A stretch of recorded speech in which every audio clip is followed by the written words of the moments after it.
Good morning, students. Students, we have started chapter number 7 of history, that is civilizing the native, educating the nation.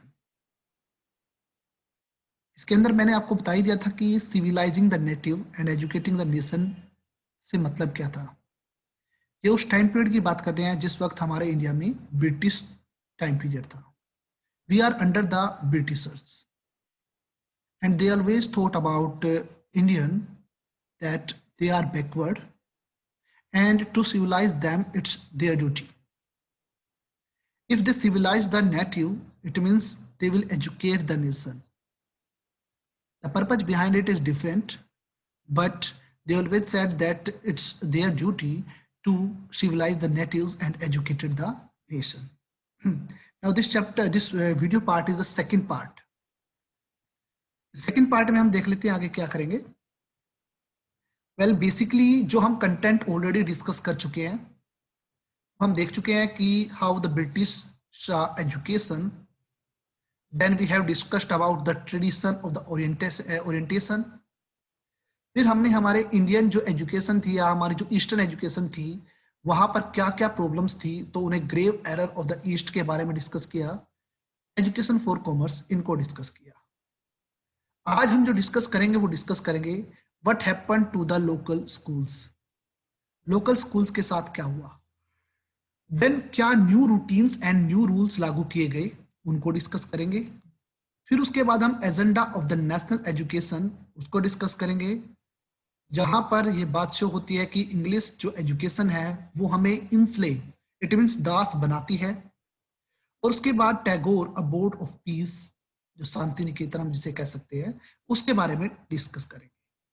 Okay, तो आगे हम जब further chapter start करते हैं तो chapter में हमारा जो पॉइंट आएगा what happened to the local schools. Local schools के साथ क्या हुआ। अब इसे जानने से पहले हमें पता होना चाहिए कि लोकल स्कूल थे क्या, उनकी फीचर्स क्या थी, क्या क्या उनमें होता था। सबसे पहले हमें उसके अर्लियर पार्ट का पता होना चाहिए, उसी के बाद तो हम ये डिस्कस करेंगे कि उसके अंदर क्या परिवर्तन आया। तो नॉर्मली अगर हम बात करते हैं, do you know how children were taught before Britishers came into India. क्या आपको ये पता है कि इंडिया में ब्रिटिशर आने से पहले एजुकेशन सिस्टम क्या था, बच्चों को कैसे पढ़ाया जाता था। And if there were some schools before British era, how they used to be and what happened to them. अगर ब्रिटिशर्स आने से पहले कोई स्कूल था तो उनके वो क्या काम करते थे, उनके साथ ऐसा उनके साथ क्या हुआ, वो जो उनके अंदर परिवर्तन आया, इन सब चीजों को हमें यहाँ सबसे पहले देखना है। तो सबसे पहले हम एक रिपोर्ट है विलियम एडम की रिपोर्ट, उसको डिस्कस करते हैं और उससे आपको पता चलेगा कि बिफोर ब्रिटिशर्स जो हमारे इंडिया में स्कूल थे वो कैसे थे। तो उसके अंदर हम देख लेते हैं 1830 के अंदर Scottish missionary named William Adam was asked to by the company to prepare a report on the progress of the education in the vernacular schools. Vernacular schools का मतलब है local schools. एक स्कॉटिश मिशनरीज था। अब missionary वो व्यक्ति होते हैं जो कि आप कह सकते हो दूसरे देश से, लाइक क्रिश्चियन मिशनरी हमारे इंडिया में आए थे जो अपने धर्म का प्रचार प्रसार करते हैं, उनकी बात करें। तो विलियम एडम को कंपनी ने कहा था कि वो एक रिपोर्ट प्रिपेयर करे इंडियन एजुकेशन के ऊपर, कि लोकल स्कूल की इंडियन एजुकेशन की प्रोग्रेस की क्या रिपोर्ट है, उस रिपोर्ट को आप प्रिपेयर कीजिए और उसे प्रोवाइड कीजिए। एडम ने रिपोर्ट बनाई और according to that report there were over 1 lakh pathshalas in Bengal and Bihar. Bengal और बिहार अकेले इन दो प्रोविंसेस के अंदर, इन दो राज्यों के अंदर नियर अबाउट 1 लाख पाठशालाज हैं, 1 लाख जो स्कूल्स हैं। And these were small schools.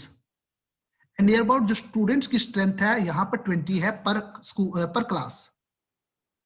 But अगर हम टोटल नंबर्स की बात करते हैं ऑल ओवर, मतलब ये स्टूडेंट्स की बात करते हैं पूरी पाठशाला के अंदर बंगाल बिहार के अंदर, तो देयर आर 20 लाख स्टूडेंट्स जो कि यहाँ पर पढ़ते हैं। ओके, तो एडम ने ये रिपोर्ट दी कि बंगाल और बिहार में 1 लाख पाठशालाज हैं, लोकल स्कूल्स हैं, 20 स्टूडेंट्स के अराउंड उनकी पर हेड अगर हम बात करते हैं पर स्कूल की जो स्ट्रेंथ है वो 20 स्कूल के नियर अबाउट है।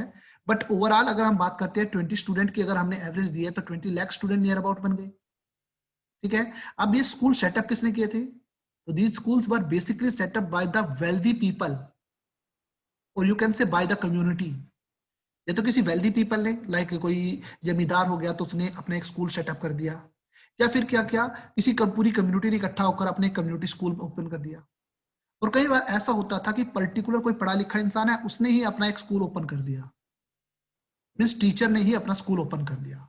तो ये सिचुएशन थी वहां के स्कूल्स की, जो कि एडम ने रिपोर्ट दी। आप देख सकते हो कि किस प्रकार का स्कूल है। ये पिक्चर आपको डिनोट कर रही है कि किस प्रकार से वहां पर टीच किया जाता था। ठीक है, ये तो थोड़ा सा स्कूल का पैटर्न है। अब देखते हैं स्कूल के अंदर होता क्या था। They were the schools with flexible education system. अब इन स्कूल्स के अंदर फ्लेक्सिबल एजुकेशन सिस्टम होता था। तो हमें इनकी फीचर्स पता होनी चाहिए। Normally there were no blackboards, no books, no buildings, no furniture.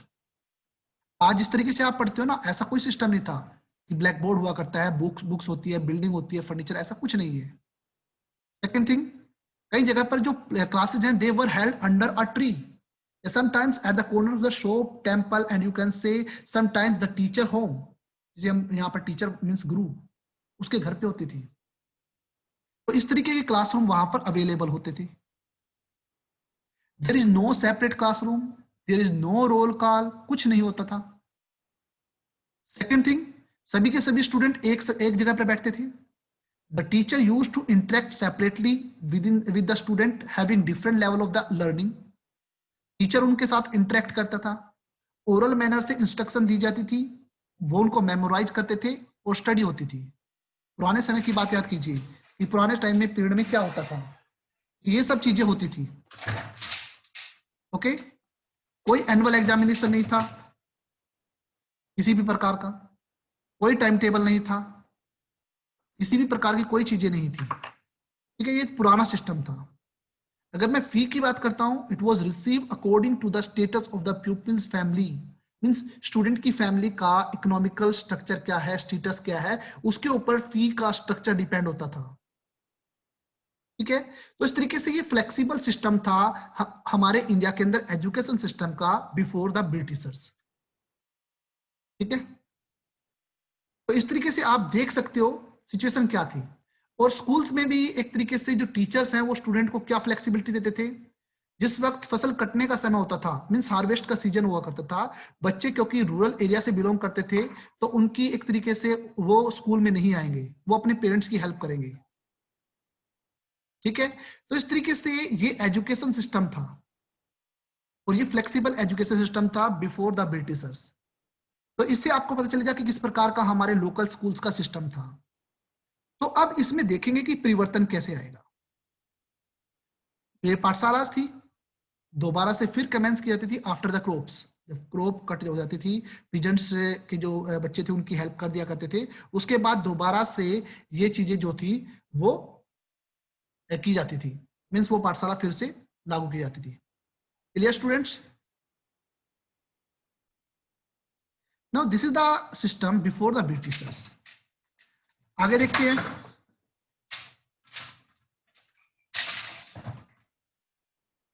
Now let's think about the new routines and new rules कैसे बने।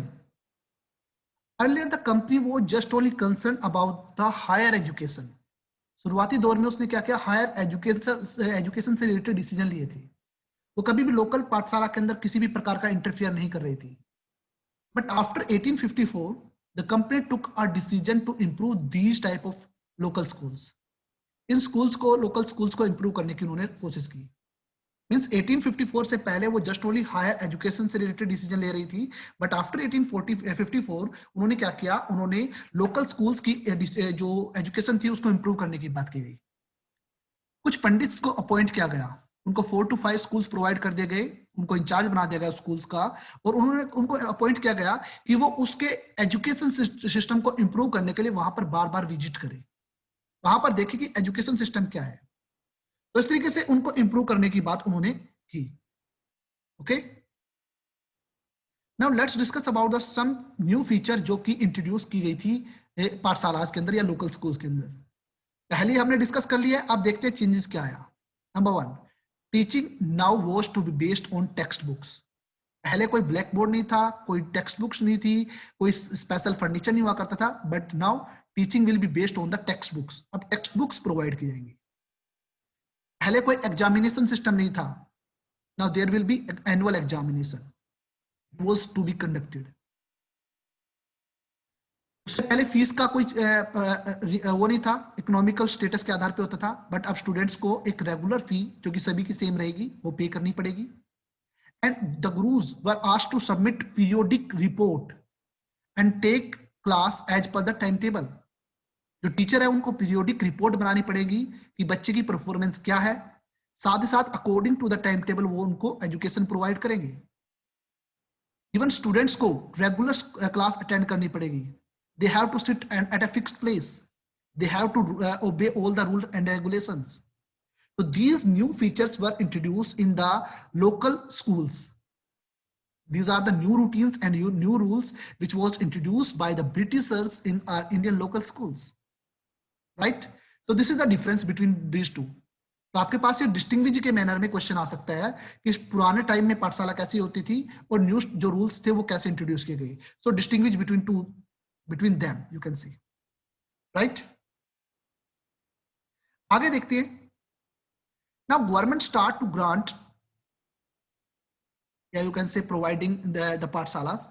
जो गवर्नमेंट थी उन्होंने गवर्नमेंट ग्रांट जो है मींस आप कह सकते हो मनी हेल्प जो है, पैसे की जो हेल्प है पाठशाला को करनी पड़ी. और ये पाठशाला की हेल्प उनकी करते which accepted the rules and regulation. जो स्कूल्स रूल एंड रेगुलेशन को नहीं मानते उन्हें कोई ग्रांट नहीं मिलेगी गवर्नमेंट की तरफ से, कोई पैसा नहीं मिलेगा. बट जो पाठशालाज इन रूल्स एंड रेगुलेशंस को एक्सेप्ट कर रही है उनको गवर्नमेंट पैसा भी प्रोवाइड करेगी. ये तो अगर हम बात करते हैं थोड़ी सी फीचर्स थी, बट ये बेनिफिशियल भी थिंग्स भी थी. बट इस सिस्टम के अंदर कुछ ड्रॉबैक्स भी थी. ड्रॉबैक्स मतलब कमियां. तो आपसे क्वेश्चन आ सकता है कि ब्रिटिश गवर्नमेंट ने जो इंट्रोड्यूस कराया था एजुकेशन सिस्टम उसमें क्या क्या ड्रॉबैक्स थी. Now, gurus who wanted to retain their independence found it difficult to compete with the government-aided regulated पाठशाला. ये सबसे पहले टीचर के ऊपर इम्पैक्ट था. जिन्होंने ब्रिटिशर्स के रूल एंड रेगुलेशन नहीं माने, वो इंडिपेंडेंट मैनर से चार्ज ले रहे थे, बट वो गवर्नमेंट एडेड जो रेगुलेटेड स्कूल्स थे उनके साथ कंपीट नहीं कर पाए. तो इससे जो टीचर्स थी उनकी एक तरीके से जो लाइवलीहुड का सोर्स था वो भी खत्म होने लगा. सेकेंड थिंग, क्योंकि चिल्ड्रन पीजेंट से फैमिली से बिलोंग करते थे, they had to attend the schools regularly. तो ड्यूरिंग द हार्वेस्ट सीजन जब स्कूल्स बंद हुआ करते थे, अब वो ऐसा कोई सीन नहीं है, अब वो ऐसा कोई सिस्टम नहीं है. They had to come to school. उन्हें स्कूल आना पड़ेगा. तो they were not able to help their parents during the harvest season. तो इस प्रकार का जो इम्पैक्ट था वो बच्चों के ऊपर पड़ा. तो इस तरीके से हमने दोनों प्रकार के सिस्टम देखे. ठीक है, दोनों प्रकार में जो ब्रिटिश गवर्नमेंट ने जो सिस्टम अप्लाई किया उसके अंदर बेनिफिट्स भी थे और कुछ ड्रॉबैक्स भी थी. ठीक है, जो हम डिस्कस कर चुके हैं. अगले जो फेज होगा मींस अगला जो हम आगे डिस्कस करेंगे वो डिस्कस करेंगे नेशनल एजुकेशन या the need of the education nation wide. इसके बारे में डिस्कस करेंगे. तो देख लेते हैं agenda of the national education. If you think about the agenda of the national education, British just only they were not the only one to think about education in India, but there are many Indian thinkers who wanted to introduce Western education in India because they wanted India to develop like the Western countries. Means हमारी education system में केवल ऐसे Britishers ही नहीं थे कि वो परिवर्तन लाना चाहते थे, बल्कि हमारे कुछ इंडियन थिंकर्स भी थे जो कि हमारे इंडियन एजुकेशन को बढ़ावा दे रहे थे, जो कि हमारी इंडियन एजुकेशन को डेवलप करना चाहते थे, क्योंकि वो भी चाहते थे कि हमारा इंडिया भी उतना ही डेवलप हो जितनी की वेस्टर्न कंट्रीज हैं due to education. So they urge the British to open more and more schools. इसलिए उन्होंने क्या किया, more and more schools and more college जो है ओपन किए जाए. उन्होंने ब्रिटिशर्स को एक तरीके से इंकरेज किया. But on the other hand there are many other members जो कि एक तरीके से वेस्टर्न एजुकेशन के बिल्कुल अपोज कर रहे थे, जैसे कि रविंद्रनाथ टैगोर, महात्मा गांधी. मींस दोनों प्रकार के इंडिया के अंदर दोनों प्रकार के व्यक्ति थे. एक ऐसे थे जो कि फेवर में थे, एक ऐसे थे जो कि अपोज कर रहे थे. क्योंकि हमें यहाँ पर एजेंडा पढ़ना है नेशनल एजुकेशन से रिलेटेड, तो हमें रविंद्रनाथ टैगोर और महात्मा गांधी के उन विचारों को डिस्कस करना पड़ेगा. ठीक है, तो देखते हैं इन दोनों के विचार कैसे हैं, इन दोनों के बारे में देख लेते हैं. सबसे पहले हम बात करते हैं महात्मा गांधी जी के बारे में. अगर मैं महात्मा गांधी की बात करता हूं तो उन्होंने कहा कि जो इंग्लिश एजुकेशन है इट हैज इंस्लेव्ड अस। महात्मा गांधी का मानना था कि जो इंग्लिश एजुकेशन है वो हमें क्या करेगी, वो हमें दास बना लेगी। कारण क्या है, क्योंकि हम इंग्लिश एजुकेशन से एजुकेट होंगे तो we have to depend on the Britishers for our livelihood and for other things. हम उनका बार बार फेवर करेंगे तो इंग्लिश एजुकेशन हमें फ्री नहीं बल्कि एक दास बना देगी ब्रिटिशर्स का। ठीक है, महात्मा गांधी कहते हैं कि वेस्टर्न एजुकेशन इट वो just only like a prison, sorry poison, ये एक पॉइजन है। और पॉइजन कैसा है कि Britishers they are the superior and Indian they are the inferior and it this education develop this type of feeling. ये महात्मा गांधी का मानना था और अकॉर्डिंग टू महात्मा गांधी ये ऐसा बिल्कुल ठीक भी था, क्योंकि ब्रिटिशर्स हमें क्या कहते थे, we are Indian are backward, Indian backward है and to civilize them it's their duty. It means Britishers अपने आप को सुपीरियर मानते थे एंड इंडियन वर इंफीरियर। तो महात्मा गांधी ने कहा कि वेस्टर्न एजुकेशन एक उस पॉइजन का काम करती है जो कि इंडियन पीपल के दिलों में ये भावना भर रही है, ये फीलिंग क्रिएट कर रही है कि वी आर इंफीरियर। इससे हमारे जो कल्चर है उसके प्रति जो हमारा गर्व है, प्राइड है, वो डिस्ट्रॉय होता जा रहा है। And not only this, Indian who got educated from these institutions, they just only appreciated British rules, not other. ये भी इम्पैक्ट था। मीन्स देश को हमें इंडिपेंडेंट कराना है, देश को आजाद कराना है, और हम इस एजुकेशन की वजह से केवल उन्हीं का फेवर करें तो हम देश को आजाद कराने की जो प्रोसेस है उसमें कैसे पार्टिसिपेट करेंगे। महात्मा गांधी ने कहा है कि इसकी वजह से हमारा कल्चर ही खत्म नहीं हो रहा है बल्कि हमारे दिलों के अंदर जो फीलिंग थी कि देश को इंडिपेंडेंट कराना है वो फीलिंग भी खत्म होती जा रही है। So Gandhiji wanted the education system which could bring back the sense of the dignity among the Indian. Gandhi ji चाहते हैं कि एजुकेशन सिस्टम ऐसा हो कि इंडियन पीपल को अपने कल्चर पर गर्व हो। Gandhi ji also felt the need of having local language as a medium of instruction, not English medium, because it was alienating the youth from their own culture and own language. Mahatma Gandhi का मानना था कि अगर आपको इंस्ट्रक्शन का माध्यम आपकी लोकल लैंग्वेज मिलेगी तो उसका बेनिफिट आपको, सॉरी, अगर इंग्लिश मिलेगी तो उससे आपको लॉस ये होगा कि जो हमारा यूथ है वो हमारी लैंग्वेज को और हमारे कल्चर को भूल जाएगा, उससे अलग हो जाएगा। इसीलिए हमारी लैंग्वेज का पता होना चाहिए, हमारे कल्चर का पता होना चाहिए। इसीलिए इंस्ट्रक्शन का जो माध्यम है वो क्या होना चाहिए, वो होना चाहिए लोकल लैंग्वेज जो कि उस वक्त बोली जाती है। The English education was unable to relate itself with the local masses. अगर आप इंग्लिश मैनर से एजुकेशन लोगे तो लोकल जो आपका कल्चर है आप उस अपने आप को उससे रिलेट नहीं कर पाओगे। जो महात्मा गांधी ने उस वक्त सोचा था आज के स्टूडेंट के दिल में वही बात है। Think about your self students. अगर आप अपने बारे में आज सोचते हो तो आज आपके सामने यही मिलेगा। There are how many students are there who knows the Indian culture. आपको भी नहीं पता होगा, इवन आपको अपने खुद के कल्चर के बारे में भी नहीं पता।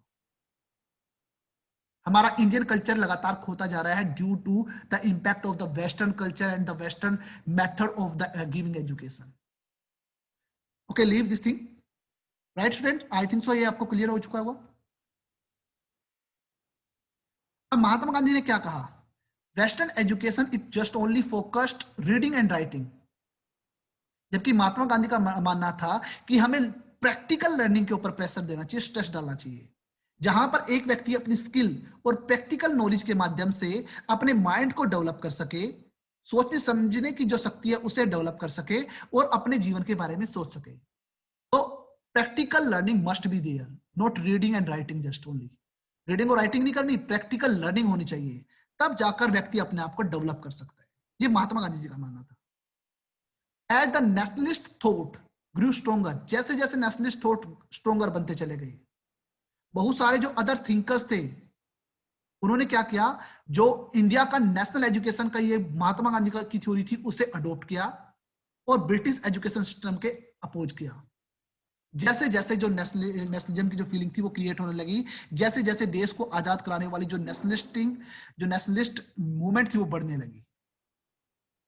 ठीक है, तो ये था महात्मा गांधी जी का एक तरीके से विचार। Now we will discuss about the Tagore thinking. Tagore abode of peace, इस वर्ड का मीनिंग आपको आगे पता चलेगा, क्योंकि इसका मतलब है शांति का निवास। अब देखते हैं कि टैगोर के बारे में क्या विचार है। रविंद्रनाथ टैगोर ने क्या किया, एक एजुकेशनल इंस्टीट्यूशन सेटअप किया 1901 में, Shanti Niketan, that is called abode of peace. अब थोड़ा सा इनके बारे में देख लेते हैं। अपने बचपन में उनका क्या विचार था। Tagore hated going to school. According to him, school appeared like a prison where he was not free whatever he wanted to do. उसने उनको क्या किया, स्कूल को एक प्रिजन की संज्ञा दे दी। ठीक है, स्कूल को प्रिजन मान लिया जहां पर व्यक्ति अपने अकॉर्डिंग कुछ नहीं कर सकता। The experience of his school life in Calcutta resulted in a new idea of education known as the Tagore's idea of education. Calcutta में अपने चाइल्डहुड के दौरान में उन्होंने जो अपना एक्सपीरियंस लिया, उन्होंने एक एजुकेशनल इंस्टीट्यूशन उसी माध्यम से सेटअप किया जो कि टैगोर का एजुकेशन का आइडिया माना जाता है। उन्होंने क्या डिसाइड किया, टू सेटअप अ स्कूल, एक ऐसा स्कूल वो सेटअप करेंगे where a child was happy, जहां पर एक बच्चा बिल्कुल खुश होगा, फ्री होगा, क्रिएटिव होगा, whatever he wanted to do he is free, वो फ्री है। ही और she could explore his or her own thought, अपने विचारों के अकॉर्डिंग वो काम करेंगे। उनके अनुसार childhood is the time of the self learning, वो सेल्फ लर्निंग का टाइम पीरियड होता है। उस वक्त बच्चे को जितना आप फ्री छोड़ोगे उतना ज्यादा वो लर्निंग सीखेगा। और जो स्कूल के अंदर जो ये रिजिड तरीका है, ये रिजिडिटी है, ये बच्चे के अंदर की जो क्रिएटिविटी है उसे डिस्ट्रॉय कर देती है। शांति निकेतन एक ऐसा ही स्कूल है जहां पर बच्चा अपने अकॉर्डिंग पढ़ता है। जरूरी नहीं है कि स्कूल की पाठशाला के अंदर मींस बेंचों के ऊपर बैठ के आप पढ़ो। अगर दिल करता है तो क्या करेंगे, चलो बाहर पेड़ के नीचे बैठ के पढ़ते हैं, वहां पर उनको बैठाकर पढ़ाया जाता है। उसके बाद बच्चा फ्री है, वो उसको सेल्फ एनालाइज करता है पर्टिकुलर उस सब्जेक्ट के बारे में। ये शांति निकेतन में होता है। जो टीचर की ड्यूटी होती है is to just only understand the child and help the child to develop his or her curiosity. बच्चे को समझना और उसके अंदर उसकी क्यूरियोसिटी को और जागृत करना, ये एक टीचर की ड्यूटी होनी चाहिए। टैगोर के according creative learning would be encourage only in a natural environment. इसीलिए उन्होंने क्या किया, कलकत्ता से नियर अबाउट 100 किलोमीटर की दूरी पे एक रूरल एरिया में उन्होंने अपना शांति निकेतन का निर्माण किया। उसका नाम उन्होंने, उस एजुकेशन सिस्टम का नाम क्या रखा, Shanti Niketan, where while living in harmony with nature the children could become creative। बच्चा नेचर के साथ इंटरेक्ट करके क्रिएटिव मैनर से अपना काम कर सकता है।